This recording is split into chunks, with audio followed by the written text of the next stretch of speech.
Hi, and welcome to the ABCs of Investments. Thanks for joining. Hi, guys, and welcome to our next installment. Today, we're going to be talking about the A, B's, and C's of investments as well as insurance. So these are the terms that we usually use within the industry, and you might have heard some of these terms, or you might come across some of these terms when you are either in an appointment with a financial advisor or a wealth manager, or if you're listening to like your business day on the news, and you'll hear some of these terms. And the reason I want to teach you these terms is so that you know what they mean, and one day you can say, well, I actually heard this before. So that's basically why I'd like to go through these terms with you. So to all my returning subscribers, welcome back. If you're new to the channel, please like and subscribe. And yes, we are here and we are ready to learn. Remember, this channel is about learning. It is about consumer education, learning about finances, and how this can empower you to make the right decisions for your financial future. Right. So let's get into it. The first term that I'll explain is the annual management fee, which is your AMF. Right? What is an annual management fee? So this is a fee that is usually disclosed on your fund fact sheet. So a fund fact sheet is a document that is supplied by a fund manager for a specific fund. So let's say you invested in the Ellen Gray Balanced Fund, the asset management company, which is Ellen Gray, will have this fund fact sheet that explains the composition of the fund, as well as the fees of the fund, as well as the performance of the fund. So at times, the annual management fee is combined with the administration fee, or they are listed separately. Most of these fees are taken from your investment value. So it's not fees that you pay in, it's fees that are deducted from your capital, from the money that you've invested. All right. So it's always important just to know what fees are being taken from your investment, because some people say, but why should I even invest with a financial advisor, because it's so expensive, the fees are ridiculous. So when they talk about the fees, they're referring to either the annual management fee or the administration fee, as well as the advisor's fees. And all this information is available on your statement. So when you get a statement from the investment firm, you can see all the fees that were deducted based on what was stipulated in the fund fact sheet or in your quote. So you have like an investment overview or a quote, which then gives you a brief quotation as to how much will this investment actually cost you at the end of the day. Because remember, nothing is for free. As I said in one of my old videos, is that insurance companies and investment firms are profit-making companies. At the end of the day, we've got a bottom line, and that bottom line doesn't come cheap. So it just depends on what fund you're in and what class you're in of that fund. Some you get cheaper class funds, or you get expensive funds. So the financial advisor then knows which funds to then put you in, depending on your risk profile and your appetite for fees. All right. What can be discounted is your advisor's fee. In some instances, the annual management fee can be discounted based on your book with the investment firm. So if you have a big book with them, or if you have more products invested through them, they actually give you a discount on these funds, on these fees, and you end up paying a less of a management fee than someone who just has one investment with the investment company. All right. So that is your annual management fee, right? B would be your bonds. All right, what are bonds? A bond is a debt investment in which an investor, yourself, loans money to an entity, typically a corporate or government, that borrows the funds for a definite period of time at a variable or fixed interest rate. Okay, what does that mean? So we have things that are like bond funds that you can invest in. So these are low risk funds, and the asset managers that create these funds then take the funds or the capital that you have invested. So let's say your risk profile is moderate or cautious to moderate, and your plan for the money is that you don't want it in an aggressive market because you want to either cash it in within the year, but you want it in a vehicle that earns interest, but that is not too aggressive. So a financial advisor or wealth manager will put you in a bond fund. So what this means is your funds will be invested in a bond fund, and then the fund managers then take these bond funds and then they loan it out to the government. So your money doesn't sit somewhere, it just goes to the government via bond funds or corporates, and then for a definite period. And the way you make your money is by earning interest. All right, so things like money market accounts and bond funds, especially in this bear market that we're in right now, where interest rates have gone up. If you're invested in bond funds or in the money market, you are going to earn a significant amount. You'll get a significant return because the interest rates have gone up. However, on the flip side, if you are in debt, then that means you are paying more towards your debt because the interest rates have hiked. So it just depends which side of the fence you're in. If you're in debt, you're paying more debt. If you are invested in bond funds or money market funds, then that means you are making a little bit more money. Okay, it's to your advantage. C would be capital gains, right? Remember, in one of my videos, I spoke about a capital gains tax certificate, like your CGT, IT3C, which is your capital gain certificate. A capital gain is a tax, remember everything gets taxed, is a tax levied on profit made from the sale of property or an investment. Okay, so what does that mean? That means if you're invested, let's say 100,000 Rand, right? And you make a gain of 50,000 Rand, you will pay tax on the gain of their investment within the tax year. Remember, I said in South Africa, the tax year is between the 1st of March and the 28th of February the following year. All right, so there you will then get a CGT, which is a tax certificate based on your capital gains. Whatever gain you have had on your capital, you will be taxed on that. And remember, I said that the first 40,000 is exempt from the tax, so you will only pay tax on the 10,000 Rand. So that is what capital gains tax is. Capital gains tax is triggered by a sale of the investment. So if you withdraw from your investments, it will trigger a capital gains event. Or if you switch between funds, that will also trigger a capital gains tax event. All right, because remember, you might be selling from a fund where you've made a significant gain, and you might be buying into another fund, which is a changing or switching portfolios. Or you could be withdrawing the money that you've had as in cash, and you would have actually made a profit on the capital, and now you're withdrawing that profit. So the first 40,000 of that would be tax-free or exempt, and then the balance of whatever you've taken within the tax year then will be taxed. All right, so that is what CGT is. And that's C. Another C would be cash equivalents or money market. All right, so cash equivalents are one of the three main asset classes along with stocks and bonds.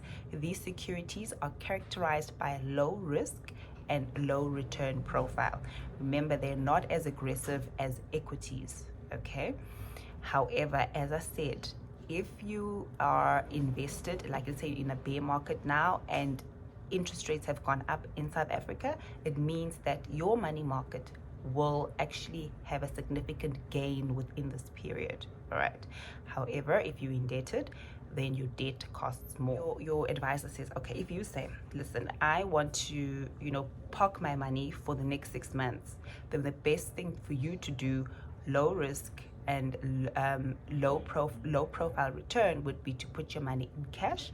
And when they say put it in cash, it doesn't mean put it in a bank account, but it means put it in the market how in a money market fund, okay, that has low risk and low return, but it will keep your money secure. Okay.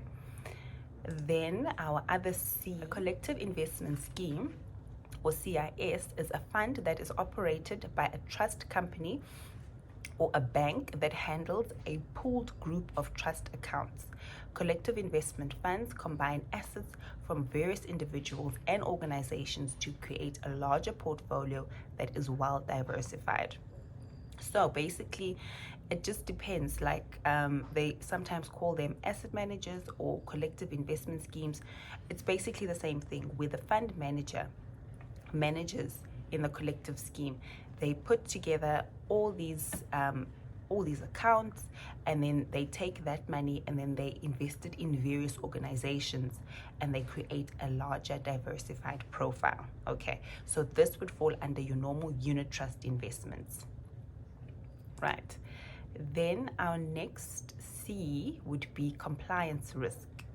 So this refers to the risk of not complying with legislation, regulations, prescribed investment limits, and internal policies and procedures by the manager or portfolio manager.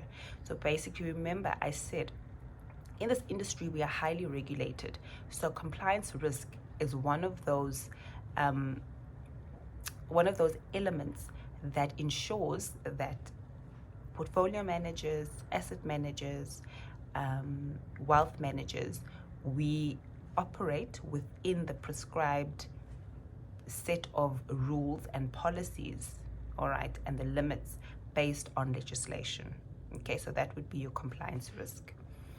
And then our next C would be concentration risk. All right, so concentration risk. So this portfolio pools the assets of many investors and uses the proceeds to buy a portfolio of assets.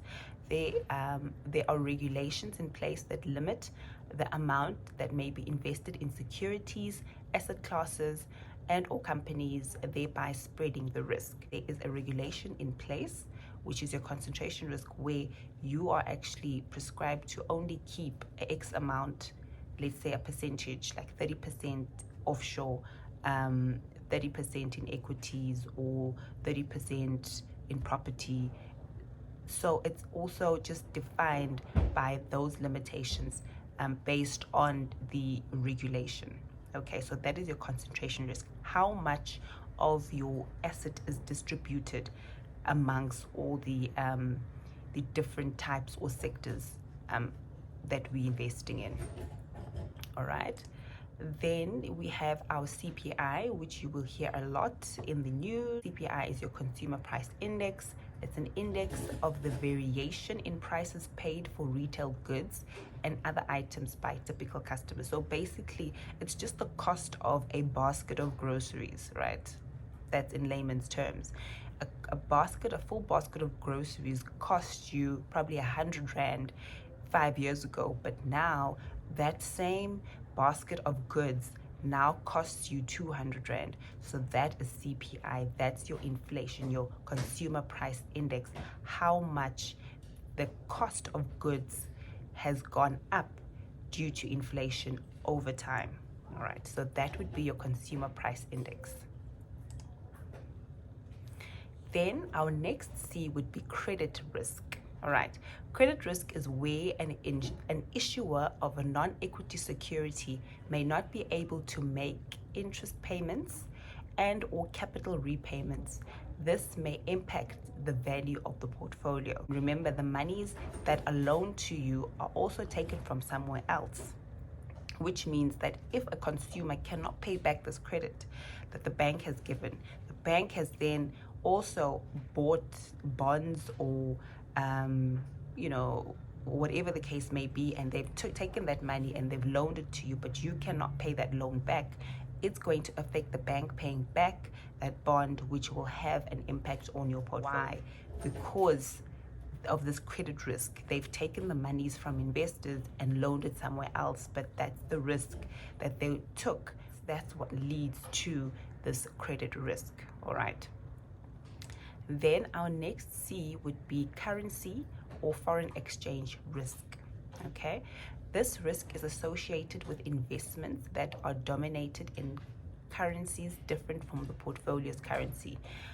When these currencies fluctuate against each other, the investment face currency gains or losses.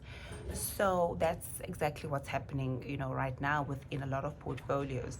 When the rand becomes weaker and the dollar becomes stronger, if you're invested in dollars, so if you invested in funds which are offshore feeder funds, which are based on the dollar, it means that your portfolio in rands might look quite bleak because the rand is strong. However, if you're looking at it on a dollar perspective, your portfolio is actually much stronger. And that goes for your pure offshore investments if you invested offshore. So if you're looking at the dollar, it would be much stronger. But if you convert it back to rands, the money that you've put in rands, let's say you put in R1 million a year ago, your portfolio is probably worth 800,000 rand right now. And you're thinking to yourself, what on earth is going on? I'm losing money. But when you convert it and you look at it on a dollar perspective, you bought at a lower dollar rate, it gave you a dollar value. But now the dollar has gone up, meaning that your dollar value of your investment is quite high compared to what it was. But converting it back to rands, it's much lower in rands because the rand has weakened. So it just depends what type of a vision you have for your investments, because you can't always look at things in a rand perspective, because the rand loses value so much against the dollar. So you always need to look at your portfolio holistically to say, okay, dollar wise it's looking great, rand wise it's not looking so great. And also the opposite happens. When the rand becomes stronger, the dollar value of your investment goes down and your rand value of the investment goes up. So it just depends on what are you trying to achieve with your investment, because it's not always that you're going to have to scream when your portfolio in rands is looking like there's a bloodbath, but dollar wise it looks much better. So it just depends on that, and that's why you always need the guidance of a financial advisor to reassure you that you're in a good space. All right, so I don't want to make this video too long. I am going to cut it here and we'll do a next installment from D onwards. So I hope this information was helpful. I hope you learned something today. And all the descriptions, I will put them in the description below. I'll break it down of all the letters that we've done. So we've literally covered A to C. And yes, I'll put all the information below, and I'll put some links in as well where you can read up more on these terms. So if you've learned something new today, hit the like button, subscribe, and share this video so that a lot of people can get this consumer education. Thanks for joining me, and I'll see you in our next video. Don't forget to like, share, and subscribe. Thank you for watching.